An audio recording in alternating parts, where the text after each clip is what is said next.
ఈ తెలంగాణ రాష్ట్రంలో నందమూరి తారక రామారావు గారికి అభిమానులు ఉన్నారు, నారా చంద్రబాబు నాయుడు గారికి సహచరులు అనుచరులు ఉన్నారు.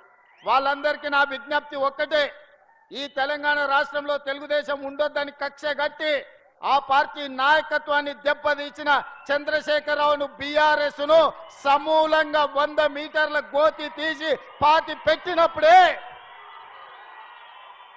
బీఆర్ఎస్ వాళ్ళు గద్దెలు దిగాలి, ఊర్లలో బీఆర్ఎస్ దిమ్మలు కూలాలి. అప్పుడే నందమూరి తారక రామారావు గారికి నిజమైన నివాళులు అర్పించిన వాళ్ళం అవుతాము. ఆ విధంగా మనము ముందుకు వెళ్లాల్సిన అవసరం ఉన్నది.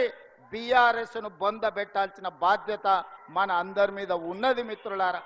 అదే విధంగా రెండవ వ్యక్తి ఉచిత కరెంటును అందించిన వాడు, ప్రతి పేదవాడికి ఇందిరమ్మ ఇల్లు ఉండాలి అని 2004 సంవత్సరంలో రేవంత్ రెడ్డి గారు నిన్న మాట్లాడిన వ్యాఖ్యలు చాలా తీవ్రంగా మేము ఖండిస్తూ ఉన్నాం.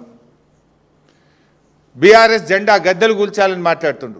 బిడ్డను బీఆర్ఎస్ జెండా గద్దెల దోలికొస్తే నీ గద్దె కూల్త జాగ్రత్త అని చెప్పి హెచ్చరిస్తూ ఉన్నాం. దుమ్ము అయిపోతావు బిడ్డ నువ్వు. అయినా బీఆర్ఎస్ పార్టీ నువ్వు కూలిస్తే బీఆర్ఎస్ పార్టీ ఏదో జెండా గద్దెల్లో లేదు, ప్రజల గుండెల్లో ఉన్నది బీఆర్ఎస్ పార్టీ. బీఆర్ఎస్ పార్టీ జెండా గద్దెల్లో నువ్వు కూలిస్తే పోయే పార్టీ కాదు. తెలంగాణ ప్రజల గుండెల్లో పుట్టిన పార్టీ బీఆర్ఎస్ పార్టీ, ప్రజల హృదయాల్లో ఉన్నటువంటి party BRS party.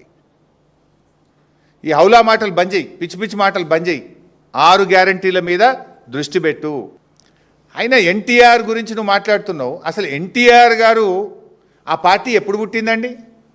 Rahul Gandhi మన ముఖ్యమంత్రి రాజీవ్ గాంధీ గారు మన ముఖ్యమంత్రి అంజయ్య గారిని అవమానిస్తే కదా తెలుగువారి ఆత్మగౌరవ నినాదంతో పుట్టింది ఆనాడు తెలుగుదేశం పార్టీ. ఇదే కాంగ్రెస్ పార్టీ ప్రధానమంత్రి రాజీవ్ గాంధీ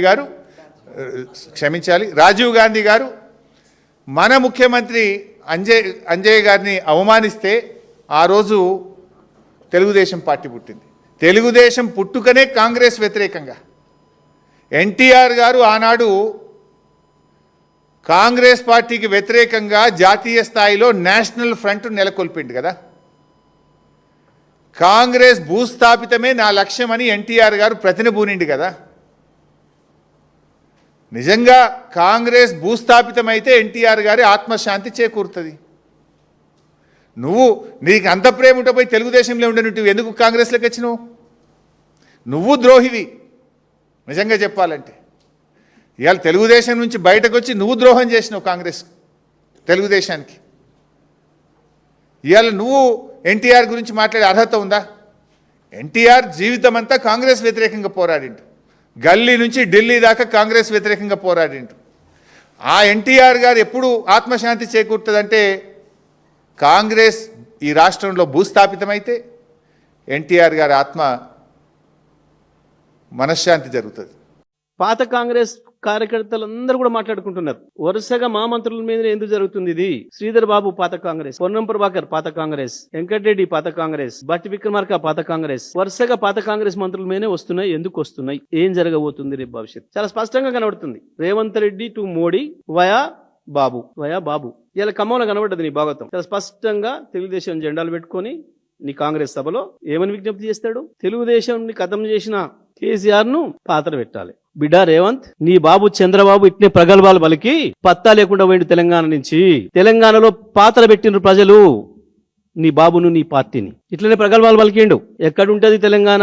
మగల పుట్టింది పుబ్బలబోతుంది. ఇట్లే అహంకారంతోనే కలలుగా అన్నాడు నీ బాబు. కానీ ఇలా నువ్వే చెప్తున్నావు నీ మాటలతోనే. పాతాల లోకంలో పాతరేసిండ్రు ప్రజలు, తెలంగాణ ప్రజలు. కేసీఆర్ రాజకీయంగా ఎదుర్కొన్నాడు చంద్రబాబుని, పాలసీలతో ఎదుర్కొన్నాడు. ఇలాంటి చెత్తవాగుడు వాగలే. నేను పాత్ర పెడతాను ఎప్పుడు అనలే. నీ 2 నాలుకల ధోరణి తెలంగాణ పైన తల్లి ప్రేమ కథం చేసినాయి. ఒక్కనాడు బయటికి వెళ్ళి ప్రెస్ పెడితేనే ఇంతింతగా ఏడ్చి కుమిలిపోయి నీ బాబు శరణు చొచ్చుతున్నావు. ఏం మాట్లాడినావు? ఈ తెలంగాణ రాష్ట్రంలో తెలుగుదేశం ఉండొద్దని కక్ష గట్టి ఆ పార్టీ నాయకత్వాన్ని దెబ్బతీసిన చంద్రశేఖరరావును బీఆర్ఎస్ ను సమూలంగా 100 మీటర్ల గోతి తీసి పాతి పెట్టినప్పుడే బీఆర్ఎస్ వాళ్ళు గద్దెలు దిగాలి, ఊర్లలో బీఆర్ఎస్ దిమ్మలు కూలాలి. ఓకే, కూలుతాయి రేవంత్, కూలుతాయి తొందరలోనే. నీ అధికార కోట కూలుతుంది. ఒకటి వాస్తవం, చంద్రబాబు నాయుడికి తెలంగాణలో ఏ గతి పట్టిందో నీకు అంతకంటే అధ్వానమైన గతి పడుతుంది. నువ్వు అనుకుంటున్నావు చంద్రబాబును పారదోలేరు అంతే తెలంగాణ ప్రజలు, కానీ నిన్ను పాతరేస్తారు, అందులో డౌట్ లేదు. నిన్ను రాజకీయంగా పాతరేస్తారు. తానాడే చెప్పిండు కాలోజీ నీలాంటి దొంగలు వస్తారని ఊహించిండు. ప్రాంతేతరుడు ద్రోహం చేస్తే, దోపిడీ చేస్తే ఆవల దాకా పారదోలమన్నాడు. నీ బాబుని అదే పని చేసిండ్రు. ప్రాంతం వాడే మోసం చేస్తే పాతాళంలోకి పాతరేయమన్నాడు. నీకు గా శిక్ష ఇస్తారు ప్రజలు. టీఆర్ఎస్ పార్టీకి సంబంధించినటువంటి పార్టీ జెండాలన్నింటినీ కూడా తెలుగుదేశం పార్టీ కార్యకర్తలారా మీరు విధ్వంసం చేయండి అని చెప్పని ఒక రౌడీ మాదిరిగా పిలుపునిచ్చి అటు బీఆర్ఎస్ తెలుగుదేశం పార్టీ కార్యకర్తల మధ్యన, ఇరు పార్టీల అభిమానుల మధ్యన వైషమ్యాలు రెచ్చగొట్టే విధంగా, హింసాయుత వాతావరణాన్ని ప్రేరేపించే విధంగా మొత్తానికి ఒక కలుషితమైన తెలంగాణ సమాజాన్ని తయారు చేయడం కోసం అని చెప్పని దంచే చేరు వేసినట్లుగా రేవంత్ రెడ్డి గారే మాట్లాడటం శోచనీయం, అత్యంత దుర్మార్గం. ఒక ముఖ్యమంత్రి ముఠా నాయకుడు లెక్క మాట్లాడటం బహుశా భారతదేశంలో ఏ ముఖ్యమంత్రి కూడా బహుశా మాట్లాడి ఉండకపోవచ్చు. కానీ దురదృష్టవశాత్తు రాహుల్ గాంధీ పుణ్యమా అని చెప్పని తెలంగాణ పాలిటి శాపంగా మారిన రేవంత్ రెడ్డి వాళ్ళ తన నోటు పైన అడ్డి అదుపు లేకుండా, కనీసం చట్టాల పట్ల గౌరవం లేకుండా తెలంగాణ తెచ్చిన తెలంగాణ జాతిపిత ముఖ్యమంత్రిని 100 మీటర్ల లోతుబాటు పెట్టాలట. తెలంగాణ కోసం పాటుపడ్డ బీఆర్ఎస్ పార్టీ దిమ్మెను కూల్చాలట.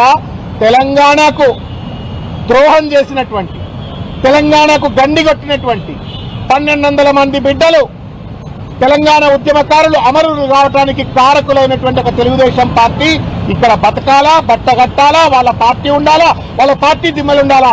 బీఆర్ఎస్ పార్టీ ఉండొద్దు, 100 మీటర్ల బొంద పెట్టాలా. దాని నాయకుడైన కేసీఆర్ గారు బట్టగట్టొద్దు, 100 మీటర్ల లోతులో బొంద పెట్టాలా. ఇది మనుషులు మాట్లాడే భాషేనా? రాక్షసులు మాట్లాడే భాష?